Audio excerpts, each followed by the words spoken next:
Hi, Matt. How you doing? Hey, Dr. Smith, I just sent you an email Yeah. with that one files I was talking about. Oh, yes, I have a copy. I have hard copies of it, so I do Oh, have it. great. Yeah. Matt, Okay. this is Mark. I'm sorry, but look, this was a mistake, and I thought we were only supposed to be there tomorrow. I'll explain it later. That's okay. Yeah. It's nice. We have alternative modalities, Yes. and so we're all able to be here. So that's good. Yeah.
Received from 4 institutions, and I'm going to just go over those comments and the responses. So the first comment was related to pass-through funds to other public institutions would no longer be counted as total research expenditures. The coordinating board staff response to this comment is that the proposed rule change would allow reporting of expenditures of pass-through funds only at either the original or receiving institution if funds were passed between public institutions. No longer could both institutions include the funding as research expenditures.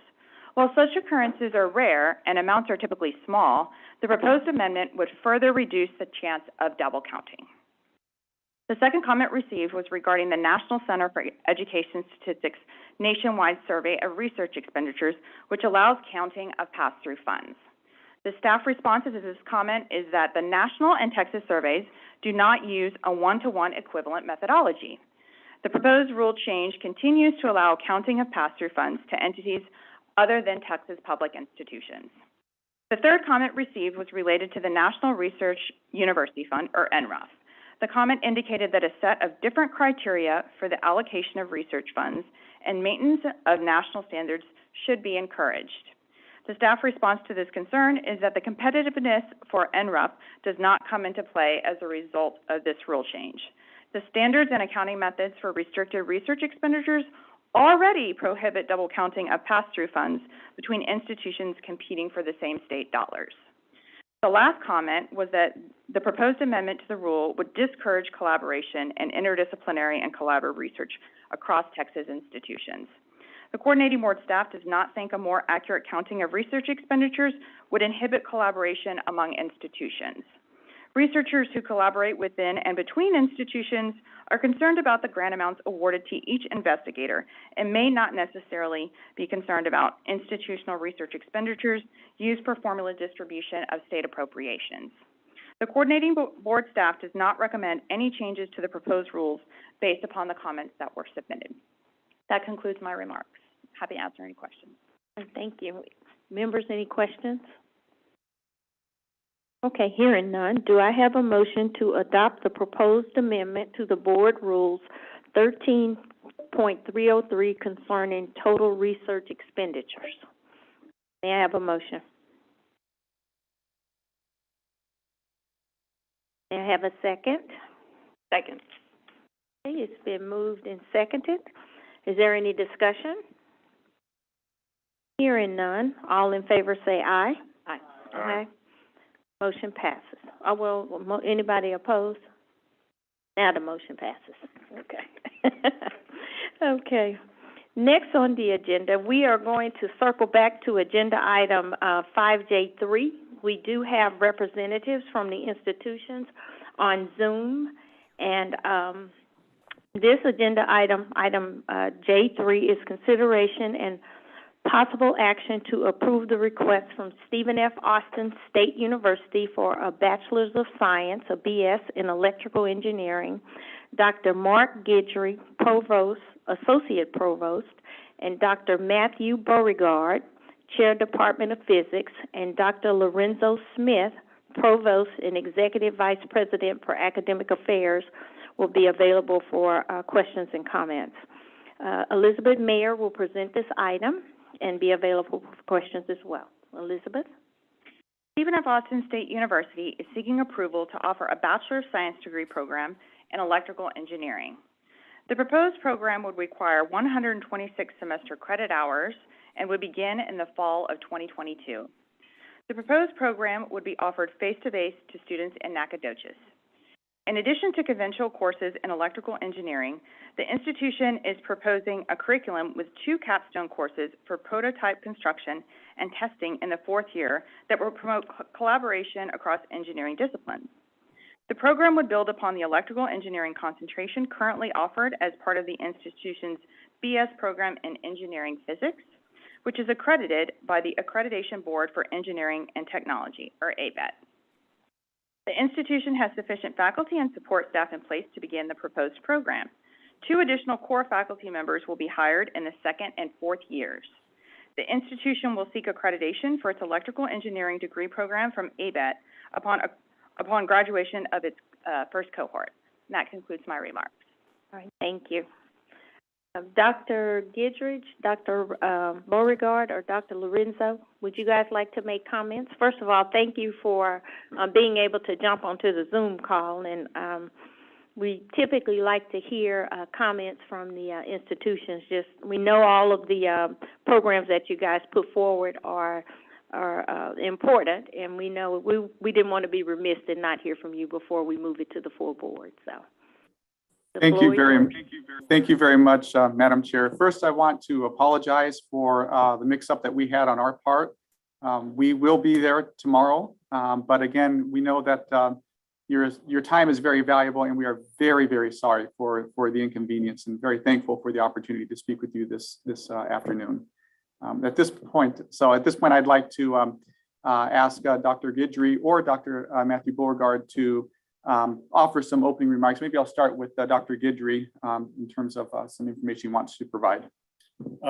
Again, I want to echo what Dr. Smith just said. I apologize. We were intending to leave this afternoon to be there tomorrow. I didn't realize we needed to be there today. It was not, it was inadvertent. I apologize.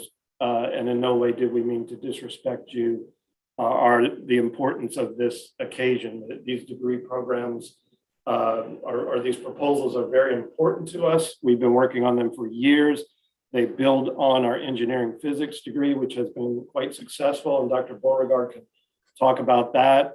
We have concentrations in electrical and mechanical engineering in that engineering physics degree. We've got a fairly new STEM building to house the engineering programs. We have internships in line with Lockheed Martin and other industries for our students. And so we're really excited about the potential and the opportunity to talk with you about this. And with that, I'll, if it's okay, I'd like to turn it over to Dr. Beauregard, because it's really his unit that has developed these proposals. Yeah, absolutely. Yeah, I was walking towards there. They just told me to turn back around. Many people get confused. Stephen F. Austin, you're in Austin, aren't you? No, we're not. Well, I really thank you all for giving us the opportunity to talk with you about both of these programs, but electrical engineering we'll talk about first. One quick change in terms of the summary is that there's only a request for 1 additional faculty. 1 faculty member has already been hired and is currently an employee of SFA. So this program only requires one additional hire in year 4 of the program because we already have a current faculty member in place. But as Dr. Guidry said, the engineering, physics, and electrical concentration has seen tremendous growth. Between the mechanical and electrical concentrations, we have about 130 majors. That's post-pandemic. Prior to the pandemic, we're hovering around 162. And typically it's roughly evenly split between the 2 different concentrations. So there's a lot of excitement of students that are desperately interested in electrical and mechanical engineering. To add on to the local partners that are excited about this particular initiative, and obviously you recognize Lockheed Martin, that's a local partner. There's a manufacturing plant that we have a good, strong partnership. They hire a lot of our students from our engineering physics program that's 30 minutes south of here in Lufkin. And we also have local to Nacogdoches here, Eaton Industries, which if you've gone to Lowe's and ever gone down any of the electrical components, you'll see any one of the outlets or sockets, that's all manufactured by Eaton. But if you're in your local neighborhoods and you look up into the power lines and you see the transformers, that's Eaton. They developed all those transformers, and we have a manufacturing plant there. And so those are just 2 of the major industries that we have here that are pretty excited about having a strategic pipeline for both particular programs. But I'm ready to take any questions that you may have or concerns you may have about this particular program. Members, any questions? I was just going to make a comment.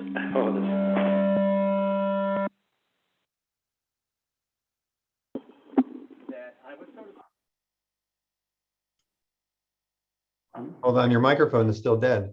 Can't hear you. I was a little surprised that you already didn't have these programs. You said you've been working on them for a while. I mean, can you give me a little bit of background?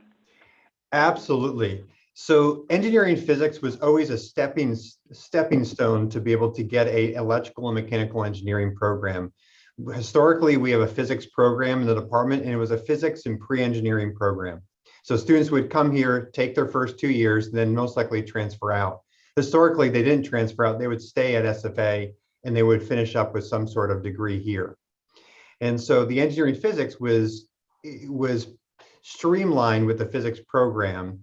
And initially, when we proposed that one for approval for starting of fall of 2014, it was because it was in line with the engineering physics program, and we had faculty that were ready to teach those courses.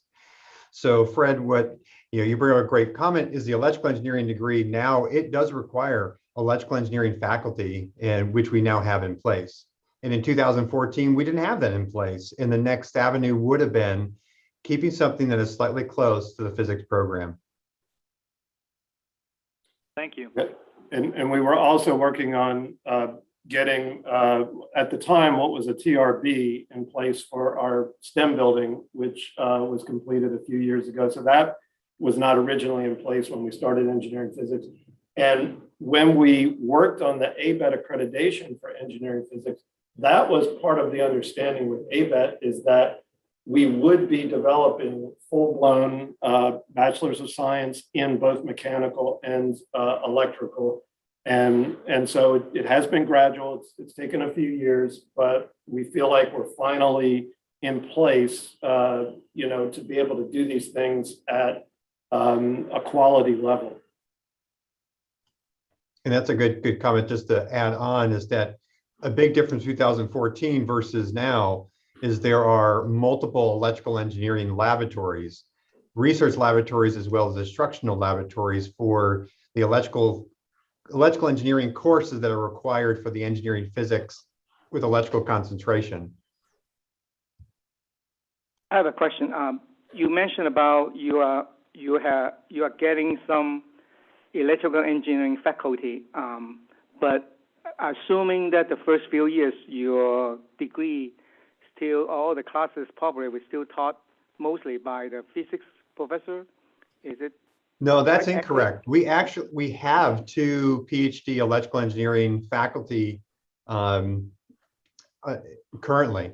So those courses will be 100% taught by our electrical engineers already on staff. In year 4, when we anticipate the growth of the electrical engineering degree, it would be necessary to have an additional faculty member to deliver those courses. But we have 2 with a PhD in electrical engineering or electrical and computer engineering. And then we have 1 who is in the last year of getting their certification with their engineering license in software and electrical engineering. So we actually have the faculty in place. So they come because they know that you are going to have a degree in electrical engineering, right? Is it correct? I would Because say right now you don't have a degree, you don't have the degree, so it's kind of hard to hire faculty without a. It is, and that was definitely part of the conversation when we hired both of them. But you can't promise that. And I would say they strategically chose SFA because they wanted to be at a teaching centric school and a place where they could focus on the development of in an economic sector that typically doesn't have high industrial jobs and capacities. So they came here because they wanted to have an influence on a certain demographic that they wouldn't be able to touch if they were at an R1 institution. So that's where their heart is. Their discipline happens to be electrical engineering. Knowing that we would be attempting and pushing toward developing an electrical engineering program was the icing on the cake for them, and said, I can be there and it would be great to be there and starting and launching a program. So one of them in particular has been instrumental, and he is in getting our ABET accreditation for the engineering physics program. He serves in that committee for our department, and he currently serves the assistant chair, which the sole duty is analyzing the ABET assessment and looking at the accreditation. Well, I applaud you guys for preparing all this with ABET. I think that it go a long way in terms of once you get a program going, and you'll get accreditation. I appreciate that. So, yeah, the conversation with ABET has been very supportive, and our first program review of the engineering physics was 100% clean with no deficiencies whatsoever. In the next review cycle, ABET has already said that they could shift the engineering physics accreditation cycle by the necessary time to do the accreditation for this program at the same time. Yeah, I can see you guys were well prepared, getting 2 capstone courses ready and having all this lined up and be ready for the ABET accreditation. So yes, I guess that yes. Well prepared. Thank you so much. Well, thank you. And also, kudos on you guys for your internships with Lockheed Martin. So that's a really cool thing. Are they paid internships? Some just yes, ma'am. not. They are, and engineering always is. It's been exciting. And Eaton has been another one that's been in great partnership. They hired 5 interns last semester, and they hired another couple interns. That's a local company with international opportunities. And they also have tremendous programs within their entity to help foster diversity and equity and inclusion, and helping students, if they're interested in going into more leadership and administrative experiences, they can start developing that right away. So it's been pretty exciting. And what's helped is that we've had certified engineers from our engineering physics program been hired by these institutions that have done excellent. Any additional questions? Right, hearing none. Do I have a motion to approve the request from Stephen F. Austin State University for a Bachelor's of Science, a BS in Electrical Engineering? So moved. Been moved and seconded. Is there any discussion? Hearing none. All in favor say aye. Aye. Any opposed? Motion passes. On the agenda is agenda item 5J4 is consideration and possible action to approve the request from Stephen F. Austin State University for a Bachelor's of Science in Mechanical Engineering. Dr. Mark Guidry, Provost, Assistant Provost, Dr. Matthew Beauregard, the Chair, Department of Physics, and Dr. Lorenzo Smith, Provost and Executive Vice President for Academic Affairs are available for questions and comments. The chair will present this item and be available for questions as well. Stephen F. Austin University is seeking approval to offer a Bachelor of Science degree program in mechanical engineering. The proposed program would require 122 semester credit hours and would begin in fall 2022. The proposed program would be offered face-to-face to students in Nacogdoches.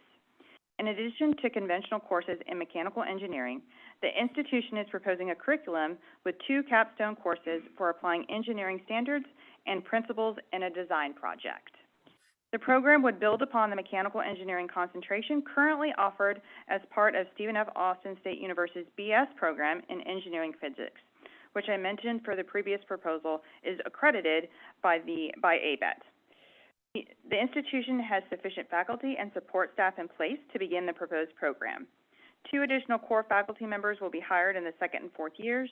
The institution will seek accreditation for its mechanical engineering degree program from ABET upon graduation of its first cohort.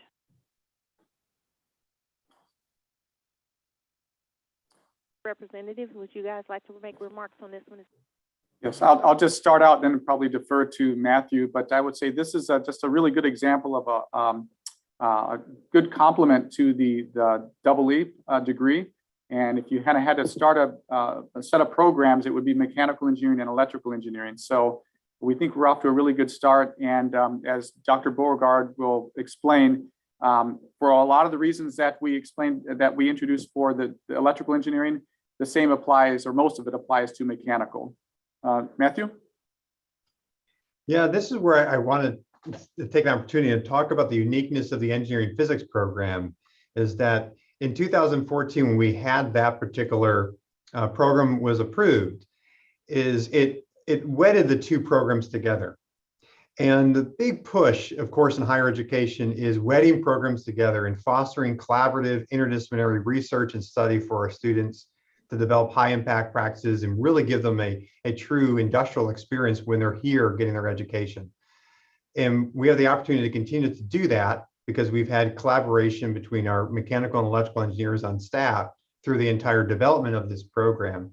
So the mechanical engineering, the difference between this one, of course, and the electrical is not the partnerships, is that there's a need for 2 additional faculty members and not just the 1. We do actually have a new hire for a permanent chair, and I'm an interim chair. So, but I'm during the season of time, I'm leading the department. But the incoming chair has strengths in material science, and that immediately serves a need in the department in terms of instructional support. But there is already an existing mechanical engineering faculty on staff with 2 other faculty that have strengths in material science and principles of thermodynamics and coming from a physics background. And the hope is to have 2 additional mechanical engineering faculty in year 2 and year 4. If we recall in the electrical engineering proposal, in year 4, we're also going to be adding an electrical engineer. In the proposals, it looks at the full-time equivalent of those faculty members as a hybridization. Ideally, we're looking for in year 4, someone who is a blend between mechanical and electrical engineering, similar to some of the faculty that we have existing that can be able to work on projects and research between the 2 different disciplines that continue to maintain that unique collaboration and interdisciplinary work that we have in the department. And so I'll welcome any questions you have about the mechanical engineering proposal as well. Members, any I questions? do have a question real quick. I understand different engineering programs have different requirements. So just noticed that you need 122 semester hours compared to electrical engineering 126 semester hours. And so just want to make sure that you feel comfortable that, you know, that for mechanical engineering, because engineering, usually you have the P engineering program is the same for all engineering, and then you have the core courses, which seems like mechanical engineering has less than electrical engineering. The difference, that's a great point. And the difference in the hours is really, if you look at the mathematical requirements for the electrical engineering, there's additional advanced mathematics classes that are required in that degree in that program that the mechanical engineering does not have. So it's almost a misnomer when comparing those. So yes, the electrical has more hours, but it has an additional, mathematical course that's not a requirement of the mechanical engineering degree. And that bumps up the hours in there, but you're still getting appropriate coverage in material science, mechanics and vibrations, machine design, and that you would need to maintain or go for ABET accreditation. Yeah, I understand. I noticed that. I bring up this point because I just want to make a comment, nothing to do with your program. Another program is, throughout all these years, the state of Texas has been lowering the requirement for engineering education because of state funding. We all know that because when I graduated in the state of Texas way back many years ago, and it required 140 to 150 credit hours. Now it's 120 some credit hours. You all notice that. So just want to bring the educator in so that we'll have a kind of consensus and understanding that not necessarily saying right now the high school graduate is smarter than the graduate during 30 years ago. I don't think that is the case. So we are basically bringing less education to our future engineers. So just want to make that point. Nothing to do with your program, but since I have that forum, I can say that on record and saying that we do have less credit hour for our future engineering education. We do. That was a big consideration that we had over many, many meetings about looking at sister programs that have mechanical electrical engineering programs and lining up their PLOs to the ABET accreditation and to their classes, and recognizing that we had the limitation of 120 hours. Yeah, we were trying very hard to fulfill all of the requirements for ABET accreditation, to have a quality program, but of course, to try to do it in the most efficient way possible because we're mindful of the cost to students. And of course, that is one of the 60 by 30 Texas goals is to try to graduate students, with more momentum, where they're not in debt, are in as great of debt when they graduate. And of course, the longer they stay in college, the more debt they accumulate. And so that is a goal of ours. It's actually part of our quality enhancement plan to increase student momentum towards graduation, graduate students in less time. And when you look at our peer group, the peer group that the coordinating board has set for us, we do graduate students in about 6 fewer credit hours. But we feel like that's fulfilling the 60 by 30 Texas mission. But in no way do we want to, cut the quality of a program. And we made sure that both mechanical and electrical have all of the components necessary for an ABET accredited engineering program. And one way to squeeze all of that in within the 122 is by recognizing certain general education requirements. For example, critical thinking, that's embedded in a lot of the courses that are taught. And so we capture that and therefore don't have to have that need for some of the extra credits. Anyone else? All right, hearing none, do I have a motion to approve the request from Stephen F. Austin State University for a Bachelor's of Science, a BS in Mechanical Engineering? It's been moved and seconded. Is there any discussion? Hearing none, all in favor say aye. Aye. Any opposed? Motion passes. Thank you and see you tomorrow. Thank you, Madam Chair. Thank you so much. We appreciate it. Bye-bye. Bye. Agenda item number 6 is adjournment. If there is no further discussion, may I have a motion to adjourn? So moved. May I have a second? Second. All right. All in favor, motion passes. All in favor say aye. Aye. Now the motion passes. Okay. I know. All right. We'll now have a short break to allow the staff to set up for the Agency Operation Committee meeting. The next meeting will begin shortly.